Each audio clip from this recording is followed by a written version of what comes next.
With the NBA draft in the rearview mirror, Scribes gather to judge the Lakers and the Clippers. But what about the local players who did not get drafted? What happens with them? And the Galaxy are down two key players as they try to recover from a disastrous start to the season. Good morning. I'm James. This is your daily dose of sports and snark for the greatest sports city in the world, Los Angeles. This is the faithful Angelenos morning report. So it is June 24th, 2023. I have to get used to the idea that my job is going to call me in super early. That's a selling point. But whatever. We're going to be happy, right? And I'm going to tell you why in a couple of seconds, because if you like being in the know about LA sports, clickety-clack the like button. Clickety-clack the subscribe button. There's a notification bell. Hit that. It'll let you know we drop new content. Sharing is caring. Let people know we exist. And by all means, comment. For example, let's go to the scoreboard first, because I can't wait to tell you that the Dodgers beat the Houston Astros 3-2. What was not to like about this victory? We've been clowning the Dodgers bullpen for weeks, right? They threw yet another 3 shutout innings yesterday against Houston. Mookie Betts, sacrifice fly for a run. Hits a home run as well. Dodgers winning. And by the way, shout out to LA Times columnist Bill Plaschke, who told us, yeah, it's okay to boo the Houston Astros. We knew they cheated their way to a World Series victory at LA's expense. They're not getting off at any time ever. I despise Houston. We all despise. We're not going to. Why do you have to tell us the obvious, that it's okay to boo? Nobody's taken away the First Amendment just yet, despite what you hear on Fox News. By the way, meanwhile, the Sparks snap a 3-game losing streak with a 76-74 victory over Dallas. Meanwhile, today, Houston and the Dodgers play again at the Ravine at 5-ish. Bobby Miller is 3-1 with a 2.83 ERA. Ronel Blanco is pitching for Houston. He is 1-3 with a 4.66 ERA. It is Galaxy game day. They are in Colorado tonight at 6:30. Center back, I should say, Martin Caceres is out. He has an avulsion fracture of his right knee. He is out 3 months. Very sad right now for the Galaxy, because right now you're supposed to have 5 center backs. Only 3 of them are healthy. 2 of them are in international duty. Now, the Rapids, fortunately, don't score a lot, but you still need somebody back there to help out, right? And Vancouver is playing LAFC at 7:30. So, we have been discussing individual players after the NBA draft. What those individual players would bring to the Lakers and the Clippers. I'm never big on telling you about so-called winners and losers of the draft. It's subjective, it's hokey. Oh, this player won, this player lost. I don't care. I totally don't. But how would you rate the teams overall? Well, CBSSports.com gave the Lakers an A. The scribe who did it said that Jalen Hood Schifino of Indiana and Maxwell Lewis of Pepperdine are 2 of his favorite prospects. Now, we broke down what both players bring to the Lakers yesterday. It is true, by the way, for a lot of people, that a lottery pick was on the board still when the Lakers selected at number 17. We know this. Mock drafts loved Cam Whitmore. A lot of them had him going in the top 10. So according to The Athletic, they found some sources within the Lakers. Why did you wind up taking Hood Schifino when you could have taken Whitmore?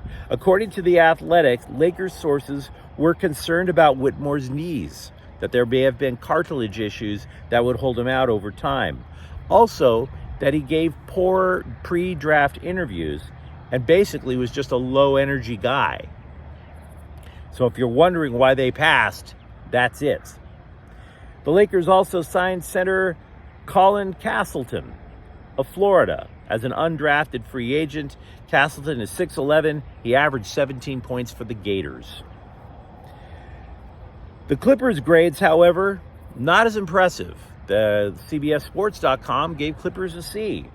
They said that Kobe Brown and Jordan Miller can fit right into Ty Lue's defense. Plug and play, pretty much. The problem is, one, you can plug them and play them, but they're not starter material yet, and they just don't blow you away with their abilities.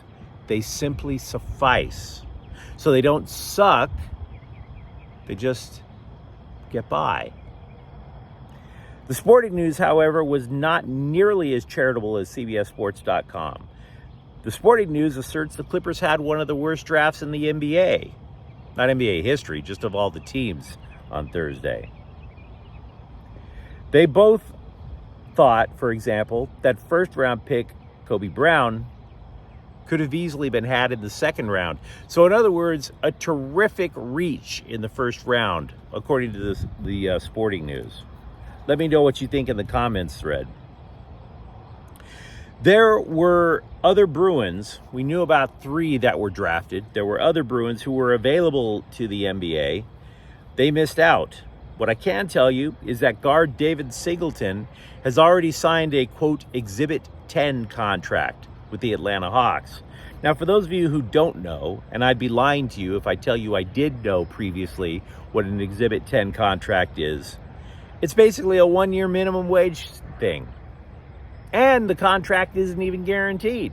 They can just cut you at any time, and, you're stuck trying to find out if you can get on welfare. If Singleton balls out, he could wind up earning a 2-way contract, which, by the way, I do know what a 2-way contract is. It means that the team can basically bring you to the NBA or send you to the G League at a moment's notice. Tiger Campbell doesn't exactly have a team or a contract. He didn't even get Exhibit 10. He is going to play, however, for the Orlando Magic in the Summer League games coming up in about a week over in Las Vegas. Campbell is a long shot, though, for Orlando. Yes, he plays point guard. The Magic, though, already have 3 former lottery picks at guard, and then they went out on Thursday and they drafted yet another guard in the lottery. With the 6th overall pick Thursday, the Magic took Anthony Black of Arkansas. Now, that is a glut of guards, and that's even before you get to Campbell's name. So the Magic, if they wanted to keep Campbell, if, for example, he goes nuts in Las Vegas in the right way, the Magic would still have to cut a number of players to try to fit Tiger Campbell onto their roster. We didn't even mention Drew Peterson of USC as a possibility for the draft. And there's a reason for it. Never saw his name. Nobody was even telling us where he was working out. And I was doing the research. But Drew Peterson does, in fact, have an Exhibit 10 contract right now. He signed with the Miami Heat.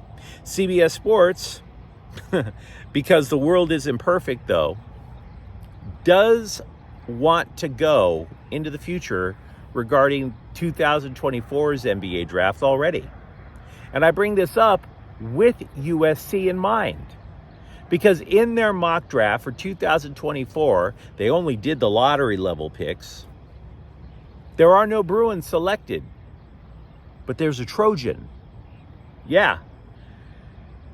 The guard, Isaiah Collier, who hasn't even played in college yet, I might add. He's out in high school in Atlanta. He is projected to be a lottery pick next year. They think he could go as high as number 6.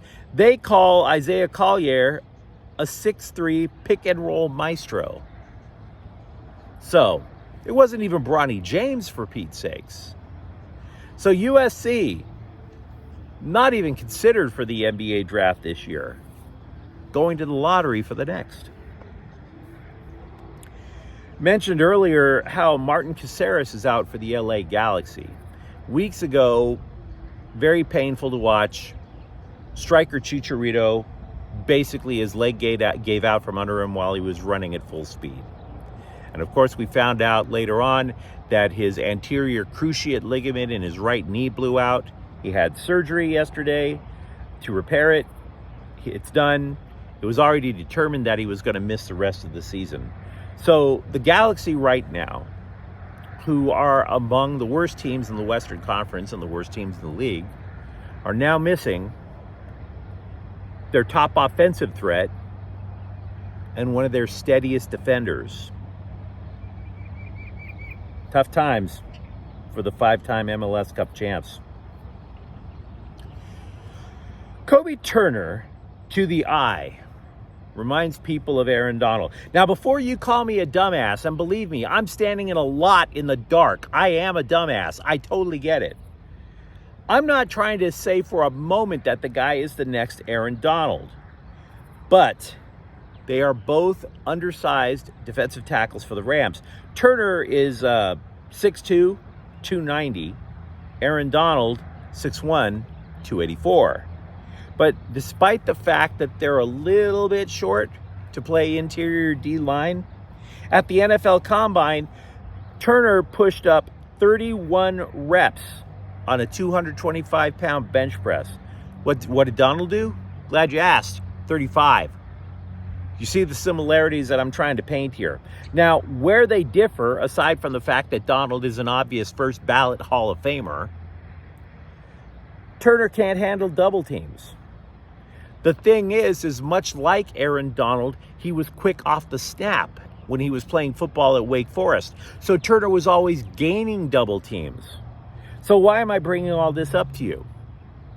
Because I think that this is one of the bases for the Rams defense this year. Think about it. You have two players, you have Aaron Donald. You have a player that's kind of built like Aaron Donald, but only Donald can handle double and triple teams. What if Turner is so quick that when Aaron Donald draws the double and the triple team, that it actually gives Turner the chance to make the play? You can call me foolish, and like I said, it wouldn't be the first time, but maybe there might be a little something to that thought process. But you let me know what you think in the comments thread. Let me know if you think the Galaxy can survive losing two of their top players. Let me know what you think about USC now being the team in the NBA lottery, or the Lakers and the Clippers draft. And if you enjoyed this content, don't forget to subscribe to Faithful Angelenos. We're talking LA sports every single day here. Thank you for watching. I'm James. We'll be back tomorrow with me back home. Can't wait. Faithful Angelenos is a Kian Corte El Queso production. Take care.